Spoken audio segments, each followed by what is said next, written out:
होइन तिमी रात दिन यो सिरियलै सिरियल सिरियलै सिरियल के हो क्या तिमीलाई? कति सिरियल हेर्छौ कि तिमी? रातभरि सिरियल, 12 बजेसम्म सिरियल, बिहान 7 बजे उठेर फेरि सिरियल, अनि दिउँसो पनि सिरियल। देश दुनियाँको केही थाहा छ? सिरियल हाबी भइसकेको छ तिमीमाथि। यदि सिरियल हेर्नुहुन्न जति सम्झाए पनि लाग्दैन। कहाँ के भइरहेछ, नेपालमा कहाँ के भएको छ, इन्डियामा कहाँ के भएको छ, विदेशमा कहाँ के भएको छ, केही थाहा छ तिमीलाई देश दुनियाँको बारेमा? 24 घण्टा सिरियल सिरियल सिरियल।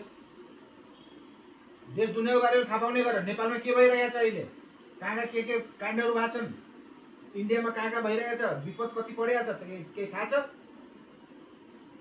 24 घण्टा सिरियल यार, भन्यो पनि नमान्ने। भनिदिएको छु, यस्तो हो भने ठिक हुन्न फेरि।